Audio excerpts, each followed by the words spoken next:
Las economías latinoamericanas deben esperar lo mejor, pero también prepararse para lo peor, afirma el Fondo Monetario Internacional.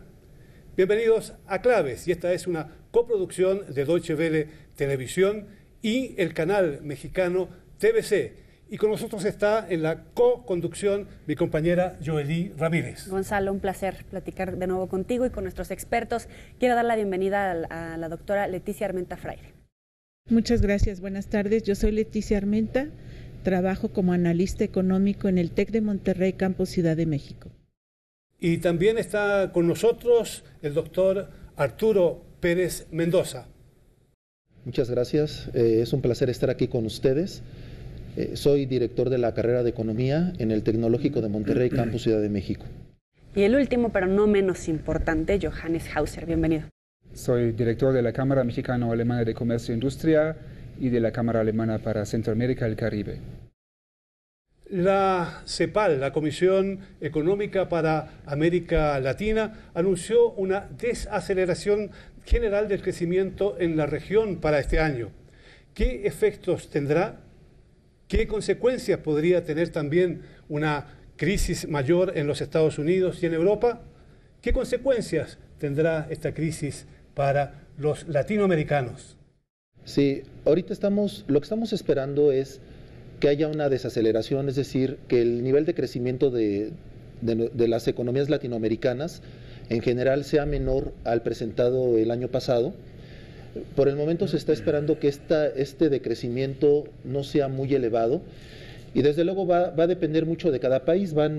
Por ejemplo, hay países como Brasil que se espera que tenga un crecimiento en este año, es decir, a pesar de que la región latinoamericana como un todo va a entrar en una desaceleración, se espera que la economía brasileña logre crecer tal vez hasta un poco más de lo que creció el año pasado. Entonces lo que estamos esperando es una caída en la demanda externa de los productos latinoamericanos, una reducción en la generación de empleo, una reducción en la producción de las diferentes economías, con desde luego diferencias de país a país, ¿no? Dependiendo sobre todo de con quién están conectados a nivel internacional. Por ejemplo, la economía brasileña está conectada con la economía china, que se espera que tenga un buen dinamismo durante este año y esto le permite no tener una desaceleración como otras economías en Latinoamérica. Cosa diferente se puede esperar de economías que dependen mucho de la exportación de materias primas, como es el caso de la economía chilena, como es el caso de la economía peruana, que ante una desaceleración a nivel mundial baja la demanda de materias primas y por lo tanto bajan los precios de estas materias, afectando a estos países. Hay otras economías como la mexicana, que está muy conectada con la economía de Estados Unidos, y la economía de Estados Unidos ahorita no está teniendo un crecimiento muy vigoroso, todavía hay muchas dudas acerca de la recuperación. Se espera que la economía de Estados Unidos tenga un crecimiento muy parecido este año al que tuvo el año pasado. Por lo tanto, la economía mexicana se espera también que tenga una pequeña desaceleración y que todavía no empiece a mostrar signos de recuperación ya vigorosa, ¿no? ¿La crisis también va a afectar a aquellos países que dependen de manera directa, por ejemplo, del petróleo? Sí, desde luego, porque una vez que bajan los niveles de producción a nivel internacional, baja también la demanda de diferentes materias primas, así como también de petróleo.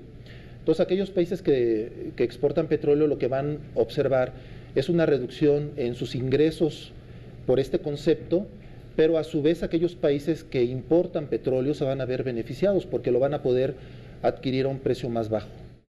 El mayor peligro, dicen los expertos, deriva de la situación económica de Europa. ¿Podemos esperar lo peor del viejo continente o hay signos de esperanza?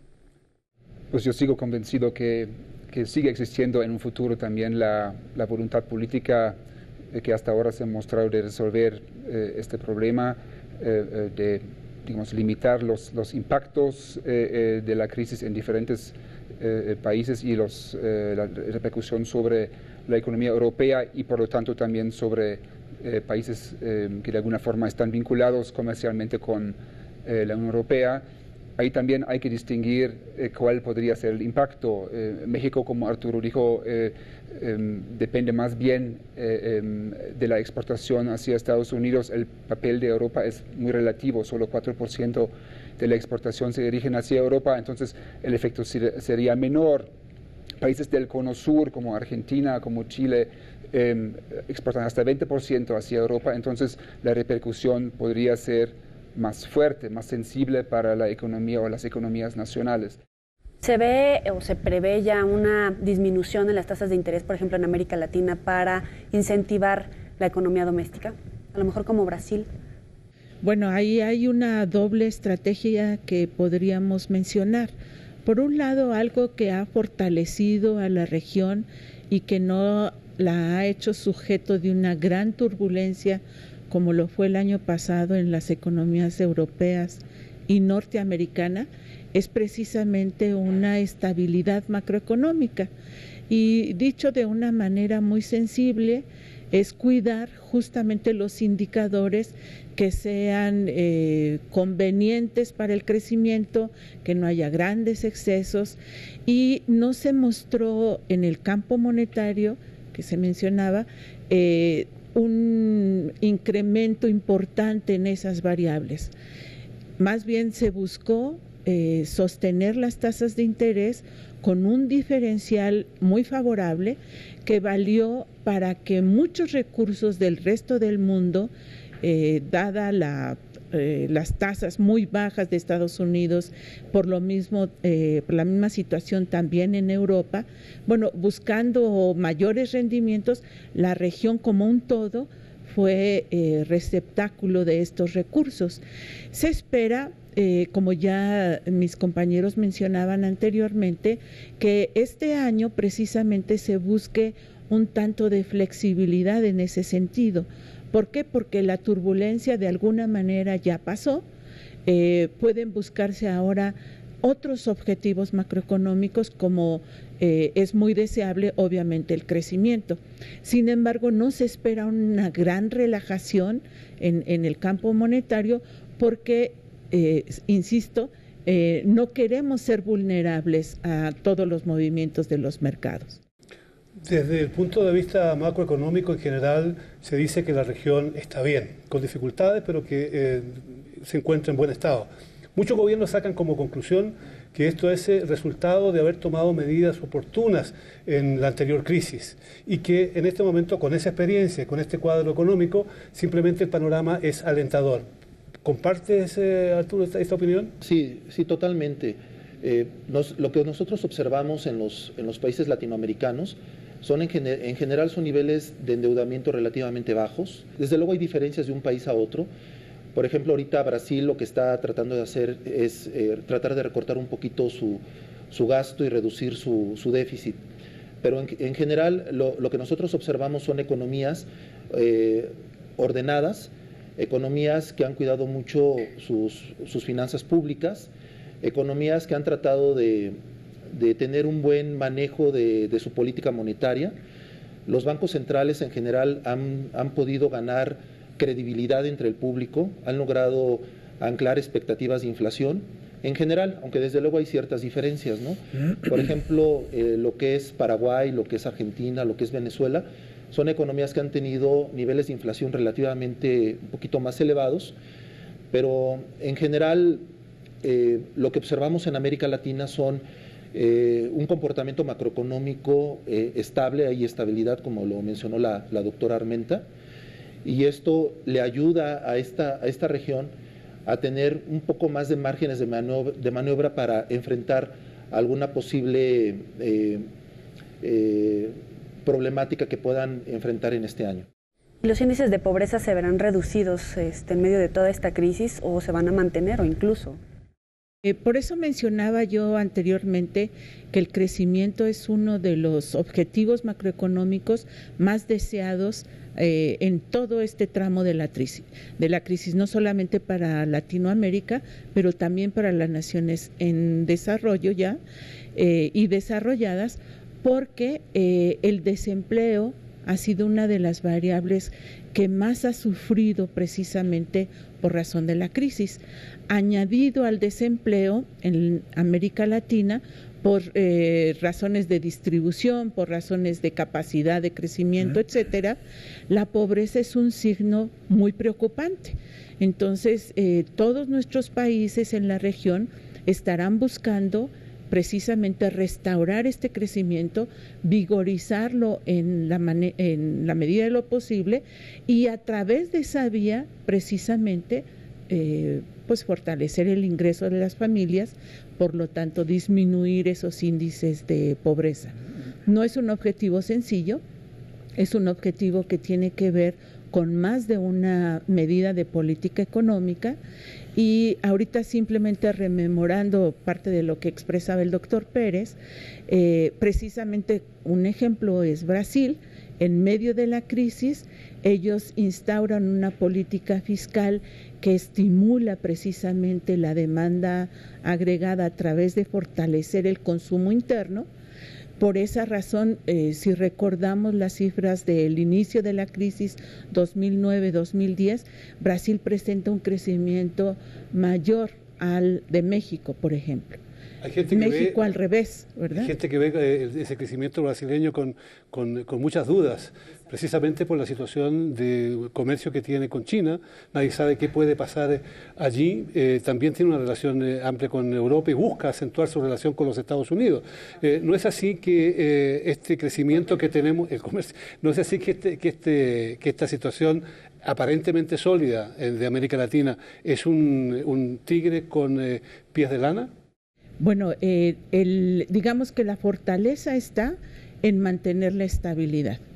Y precisamente, al menos es mi interpretación, yo creo que ahora el gobierno brasileño, justamente como contraparte de lo que implementó durante la crisis, ese gasto de gobierno mayor para estimular, insisto, el comercio y el consumo interno, ahora lo que está haciendo es a través del gasto público una reducción para buscar precisamente la estabilidad.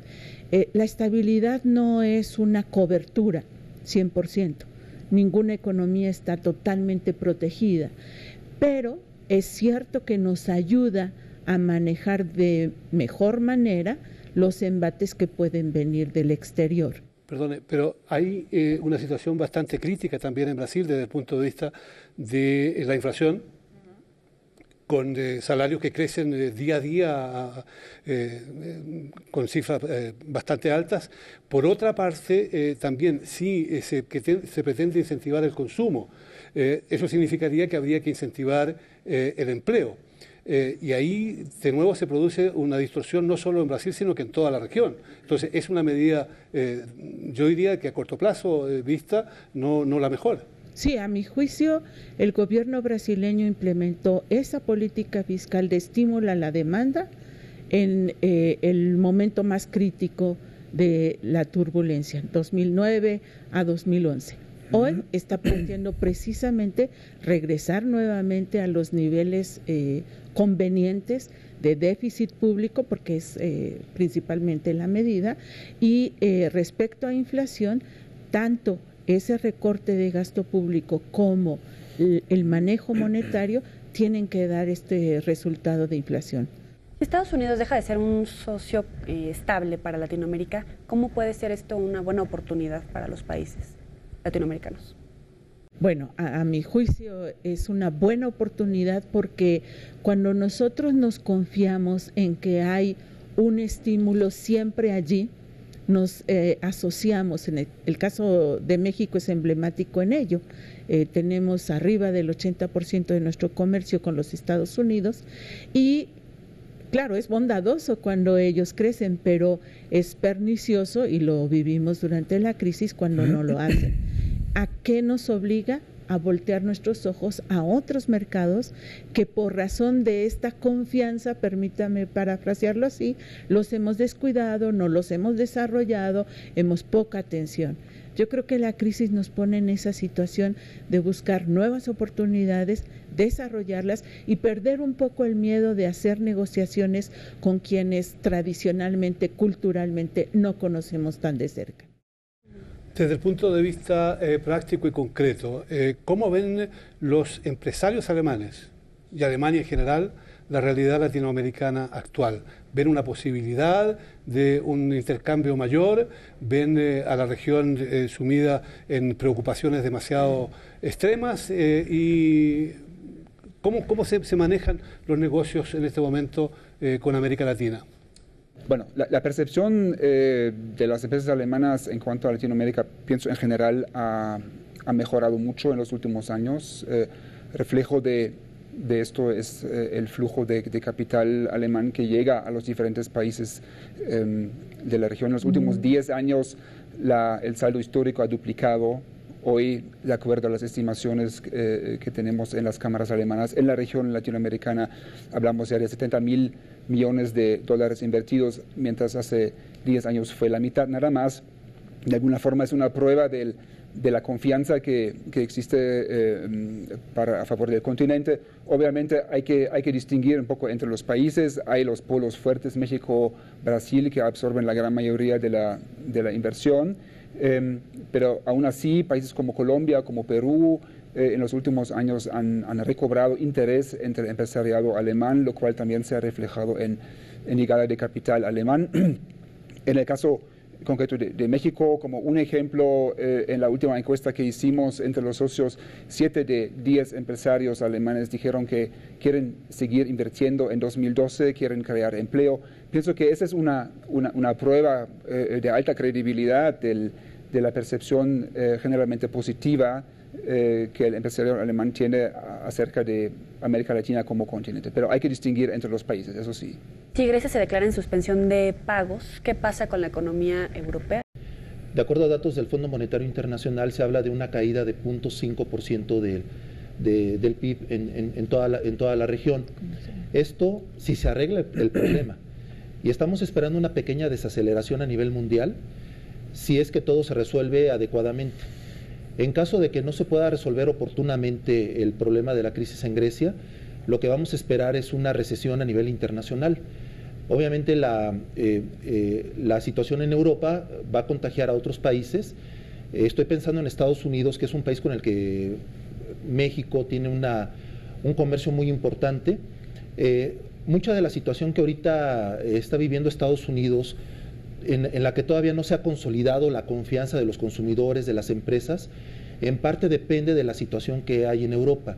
Una vez, si en Europa entra en una recesión más profunda, debido a que no se resuelve el problema de la economía griega, lo que va a suceder es que también los Estados Unidos van a caer en una recesión, y con ellos también vamos a caer nosotros, dado la gran relación que tenemos comercialmente con esta economía. Y una vez que cae Estados Unidos, que cae la Unión Europea, pues podemos esperar que, bueno, en general, los países latinoamericanos se van a ver seriamente afectados. ¿Y por cuánto tiempo puede mantener Alemania dentro de la Unión Europea con esta crisis?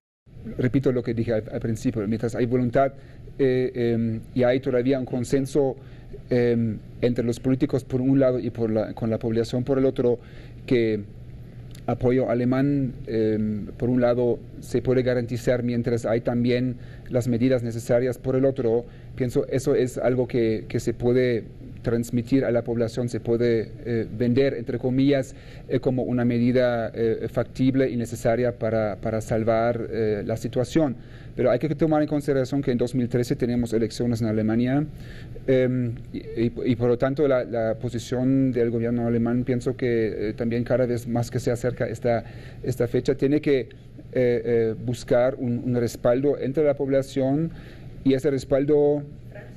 Bueno, Francia también está a punto de elegir un presidente, lo mismo en forma más dramática para Francia que para Alemania todavía. Y el respaldo sí, bueno, es frágil. Sí es frágil, hay que reconocerlo. No todo el mundo entiende porque Alemania tiene que cargar la parte mayoritaria de los fondos que se necesitan. Eso genera, digamos, discusiones dentro de los partidos, en el mismo gobierno, en la población. Es entendible y completamente normal, pienso, considerando la dimensión del problema y de las medidas que se han adoptado, pero sí es importante que el gobierno alemán insiste siempre en que hay un do ut des. Así, yo aporto mientras también veo señales de que hay una buena voluntad por el otro lado, en Grecia en concreto, de tomar medidas que justifican tal apoyo. ¿Ven los latinoamericanos también con optimismo la solución del problema europeo o consideran de que quizás los problemas son tan graves que no tienen solución? Escuchando al doctor Pérez pensé, esa es la descripción tal vez del escenario más negro, catastrófico que pudiese ocurrir, porque impactaría, como muy bien lo describió él, a todo el mundo. Hoy estamos interconectados, todos los países, tenemos una alta dependencia unos de otros y precisamente esta alta dependencia, creo yo, es la que fuerza a los políticos a medir con mucho cuidado, con mucha cautela, las medidas a favor de sostener a la Unión Europea.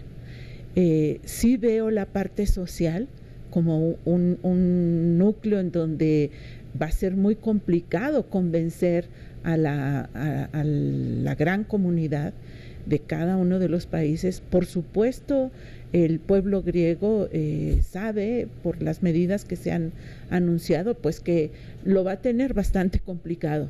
Por el otro lado, la sociedad alemana es una sociedad muy disciplinada y yo creo que en ese estira y afloje en donde dice Alemania, sí, vamos adelante, vamos sosteniendo la unión, pero hay responsabilidad, hay un cambio de la supervisión, hay reglas más estrictas, ya no vamos a confiarnos con los signos, y estoy pensando en Grecia específicamente.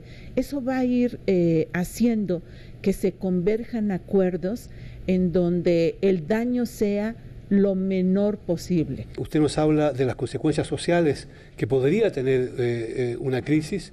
Y estamos hablando de un mundo cada vez más, que cada vez con más fuerza expresa su protesta por las consecuencias sociales de los ajustes. ¿Están los países latinoamericanos en condiciones de soportar también ajustes? ¿Qué consecuencias políticas podría tener para la región un ajuste grave en situación de crisis? Yo veo a la región, y vuelvo al primer punto que tratamos, en esta condición de haber conservado estabilidad macroeconómica en general, en promedio, ¿verdad? Siempre hay sus excepciones y habrá algunos que tienen que acercarse más a la disciplina que otros, pero en general, esto, insisto, va a permitir que los recursos del resto del mundo volteen a ver a la región, porque estos mercados se vuelvan atractivos. A nivel financiero estoy refiriéndome. Esto mismo facilita que los gobiernos puedan centrarse en objetivos internos y en esa medida paliar el impacto negativo del exterior con una fuerza interna. América Latina tiene muchos retos por resolver. La productividad, yo mencionaría, es uno de ellos, que no nos permite como región a veces tener las tasas de crecimiento que los indicadores sociales nos están reclamando. Pero veo esa oportunidad, que esta estabilidad valga para hacernos de recursos en ese sentido, porque las diferenciales de tasas son favorables en la región respecto al resto del mundo, que por la naturaleza de la crisis tiene que mantener tasas muy bajas. Lo mismo oportunidades de negocio. Ya nos mencionaba cómo en el caso concreto de Alemania se están buscando nuevas inversiones. Hay otros países desarrollados que están buscando precisamente esos nichos, esos lugares en donde ellos pueden traer una inversión productiva, la cual genera precisamente empleos y que puede paliar a nivel de Latinoamérica esta situación crítica. Una visión optimista, como vemos. Oye, pero la distribución de la riqueza, los monopolios, ¿están afectando de manera directa economías, por ejemplo, como la mexicana?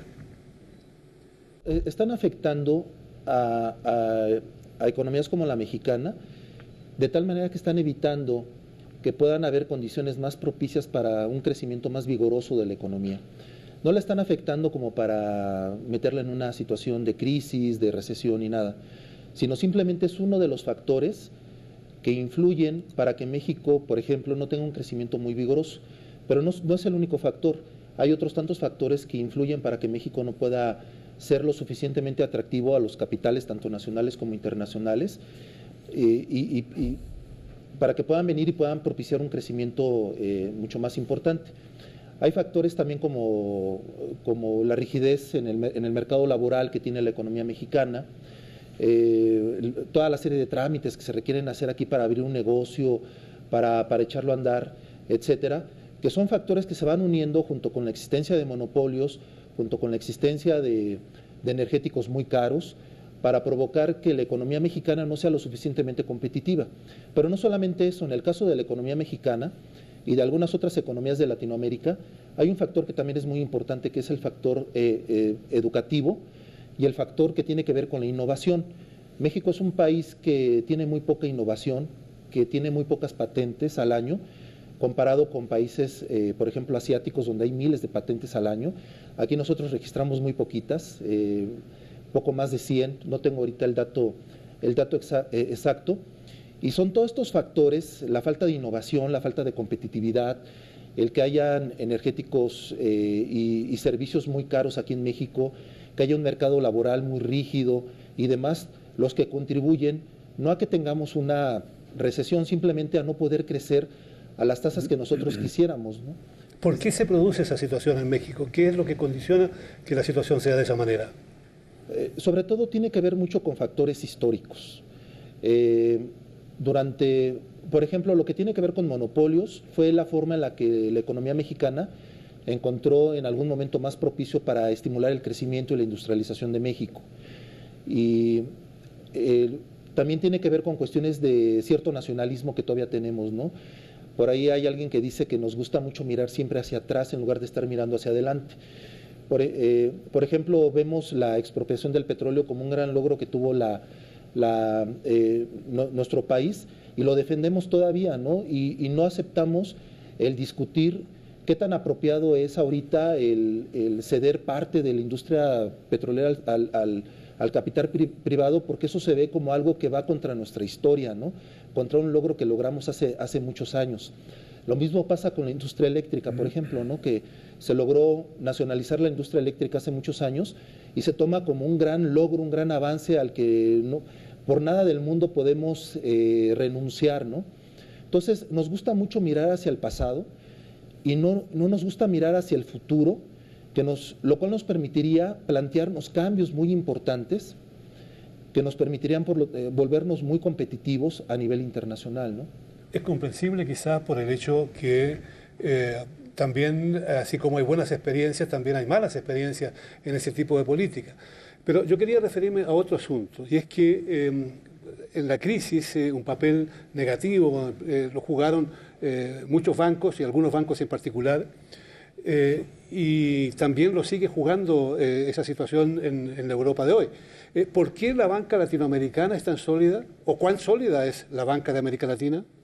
Bueno, curiosamente, la banca en Latinoamérica no se vio en la turbulencia financiera, porque los productos que maneja la banca son productos tradicionales.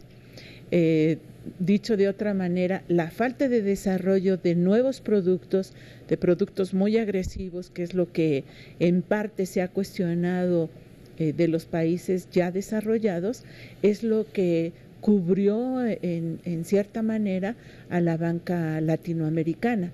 Yo creo que lo mejor sería una mezcla de ambos, sí buscar la innovación, sí incorporar tecnología a este sector de servicio, que es además muy importante, pero también conservar ciertos cánones de estabilidad, de resguardo, de mesura, que fue, a mi juicio, lo que provocó la burbuja que se dio a nivel financiero en los países desarrollados. Entonces a lo mejor es un contradicho, ¿verdad? El ser tradicional nos cubrió, pero lo mismo nos tiene limitados, porque en el momento en el que las empresas solicitan créditos, bueno, pues se encuentra con una astringencia que no les permite crecer lo suficiente. Entonces, por eso insisto, tendríamos que buscar una solución intermedia. Sí, también en el caso de Europa, muchos bancos compraron precisamente este tipo de instrumentos muy elaborados a bancos de los Estados Unidos, y por lo tanto, una vez que se presenta la crisis financiera en los Estados Unidos, también se ven afectados algunos bancos, bueno, muchos bancos europeos, pero también algo que sucedió en Europa y en particular lo que es en España y lo que es en Irlanda, también se presentaron una burbuja inmobiliaria. Los bancos, al estar apoyando y al estar concediendo una gran cantidad de créditos hipotecarios, al momento de que estalla la burbuja inmobiliaria en estos países hacia el 2008-2009, se ven en serios problemas, cosa que no sucede en el caso, por ejemplo, de la economía mexicana o de otras economías latinoamericanas, que no se metieron a conceder una serie de créditos, y tampoco se originó una burbuja especulativa en el sector inmobiliario en nuestros países. Entonces, de alguna manera, eso también permitió no estar expuesto a problemas a los que sí se expusieron bancos, por ejemplo, de España y de Irlanda, y que luego los llevó a tener problemas muy importantes. Además, hay otra cosa ahorita que es muy importante. La inestabilidad que existe ahorita en Europa está provocando que los bancos europeos tengan muchos problemas de liquidez. El año pasado, por ejemplo, hubieron muchos problemas para las empresas medianas y pequeñas en Europa, para las familias, para obtener créditos por parte de la banca. Los bancos ahorita tienen niveles de capitalización muy bajos en Europa, y es uno de los problemas importantes que tiene que enfrentar la economía europea. ¿Pero hasta cuánto tiempo? Yo creo que el Banco Central Europeo debe de estar apoyando a los bancos y a los gobiernos de la zona del euro todo el tiempo que sea necesario. Se está previendo para mediados de este año el surgimiento de un nuevo organismo creado por la Unión Europea, que se va a encargar de dar estabilidad, apoyar a los países en problemas. Se habla que va a contar con un fondo de 500,000 millones de euros, y mientras tanto, de aquí a que entre en operación este fondo, es importante que el Banco Central Europeo apoye. Porque si el Banco Central Europeo entra y apoya de manera parcial, y los inversionistas, el mercado, se dan cuenta que no da un apoyo lo suficientemente fuerte, entonces va a perder credibilidad el Banco Central Europeo, y van a seguir atacando a los gobiernos que tienen ahorita problemas, en particular el gobierno de Grecia. Lo que se tiene que hacer es mostrarle al mercado y mostrarle a los inversionistas que el papel que va a jugar el Banco Central Europeo es muy fuerte, de tal manera que va a operar como, bueno, se habla de una especie de cortafuego, ¿no? Ustedes quieren atacar más a los gobiernos soberanos de la zona del euro. Bueno, el Banco Central Europeo, el Fondo Europeo de Estabilidad Financiera, van también a atacar para apoyar a estos gobiernos y de alguna manera enfriar cualquier intento de los inversionistas por desestabilizar aún más estas economías, ¿no? Acabamos de ver el término del Foro Económico Mundial, pero ya se habla sobre un daño, fracaso, crisis del capitalismo. Bueno, en Davos se tuvo una conversación muy interesante, a mi juicio, porque se planteaba que es necesario buscar un nuevo modelo para el mundo. Lo que se ha visto hasta ahora es que los resultados son contradictorios. Este hecho de la globalización y este impulso que se ha dado precisamente a los mercados financieros, a los mercados globales, etcétera. Como contraparte de eso vemos Latinoamérica lo ha sufrido mucho antes, pero vemos el surgimiento nuevamente de esta amenaza del desempleo, que obviamente en el mediano plazo se traduce en pobreza. Y vemos en el mundo esta dicotomía de partes de la sociedad beneficiándose por ingresos mayores, por mejores condiciones de vida, por mejores situaciones, y otra parte de la sociedad sufriendo por no tener lo necesario para su sustento. Entonces, parte de lo que se conversaba en Davos es precisamente buscar estas nuevas opciones.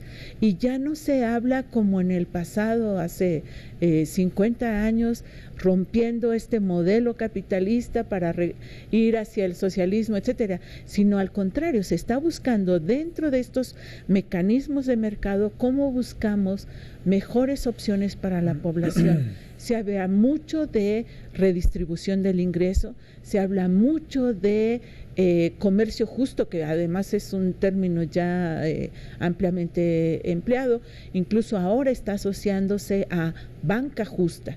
Y quisiera centrarme en este último, en donde el negocio del banco no es solamente prestar y tener utilidad, sino además privilegiar esos negocios que por sustentabilidad, es decir, por cuidado del ambiente, por su beneficio social, porque genera empleos, porque trae a gente fuera de la pobreza, etcétera, tienen mejores oportunidades. Sin duda alguna que los ajustes que se deben hacer en Europa, ya dicen algunos expertos, tuvieron lugar en América Latina.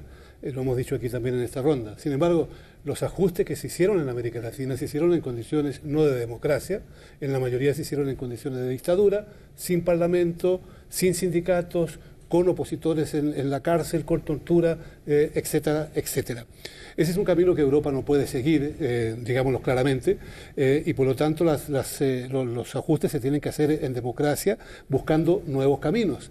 Sin embargo, los alemanes son los únicos que descubrieron un sistema relativamente justo, el sistema de la economía social de mercado, sistema que desgraciadamente se ha ido desmontando con el paso del tiempo.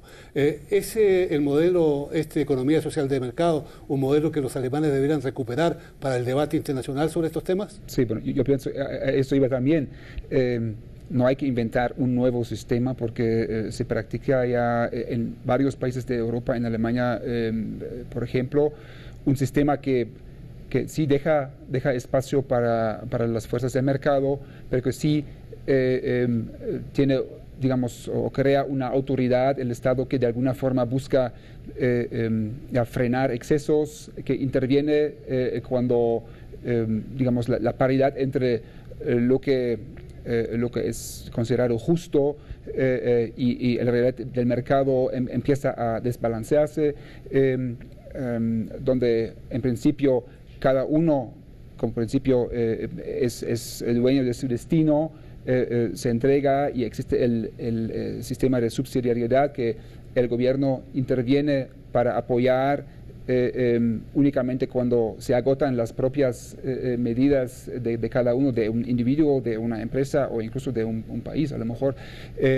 pienso que no hay que buscar mucho darle una faceta más humana, más social a lo que es el capitalismo o las fuerzas del mercado. Hace 10 años Tony Blair estaba hablando de la tercera vía. En principio no es otra cosa que esto. Entonces no hace falta buscar mucho para tener un modelo que, con sus ventajas y ciertas desventajas, sí, Alemania por lo menos ha funcionado muy bien y ha evitado excesos, grandes revoltas, guerra civil, todo lo que puede pasar cuando un país económicamente empieza a tambalear. Entonces, es una base sólida, un sistema que está comprobado y funcionando bien para Alemania, y no veo por qué no podría funcionar en otros países. El interés es muy grande en otros países para orientarse en este modelo. ¿Capitalismo con rostro humano en Latinoamérica? Tiene que ver con esa intervención del Estado, sí ser subsidiario, sí ser vigilante, sí dar conducción, pero no en el exceso populista que nuestros gobiernos en Latinoamérica han sido muy proclives a emplear, sino esta subsidiariedad con responsabilidad. Tú como individuo eres responsable de tu propio destino. Tú tienes que generar esas fuentes de generación de riqueza porque es tu sostenimiento. Cuando el mercado está fallando, cuando no tiene esa capacidad de una distribución equitativa, entonces está el Estado vigilante, conduciendo. A mí me parece que es este un equilibrio muy sano. El ejemplo está perfectamente descrito, con todo que Alemania ha tenido que absorber a la Alemania oriental, que una vez que se quiebra el muro, se absorbe y realmente representó para el gobierno alemán un reto muy grande en lo social, porque precisamente las bases de ingreso y de distribución eran muy distintas. Sin embargo, en muy poco tiempo, bueno, pues vemos una Alemania unificada con grandes éxitos en diferentes áreas. La pobreza no es un ente solamente aislado que nos habla de cuestión política, es una necesidad para mantener nuestro equilibrio económico a nivel global. El dinero está en el centro de la economía mundial. ¿Podrá estar en algún momento el hombre en el centro de la preocupación? Pues bueno, ahorita desde mi punto de vista en el muy corto plazo lo veo difícil. Ahorita la gran preocupación que tienen las economías a nivel mundial es lograr la recuperación, lograr la confianza en la zona euro, lograr las condiciones necesarias para poder crecer. Y nosotros sabemos que el solo hecho de que una economía crezca no garantiza la mejora en las condiciones de vida de los habitantes de la región. Desgraciadamente ahorita esa es la preocupación, el manejo del gasto, el manejo de los impuestos, el manejo de las diferentes políticas que tienen a su alcance los gobiernos, van a estar encaminadas básicamente a lograr el crecimiento y a que podamos salir de esta situación en la que ahorita estamos. Veo un poco alejada la posibilidad de que se estén buscando otro tipo de medidas para beneficiar más las condiciones de vida de la población. No cabe la menor duda que se necesitan hacer cambios, transformaciones profundas incluso en América Latina. Por lo mismo hay que estar atento a lo que sucede y por lo mismo hay que participar también aportando un granito de arena para que los cambios sean en función de los intereses de la mayoría. Gracias por habernos acompañado, gracias por estar con nosotros.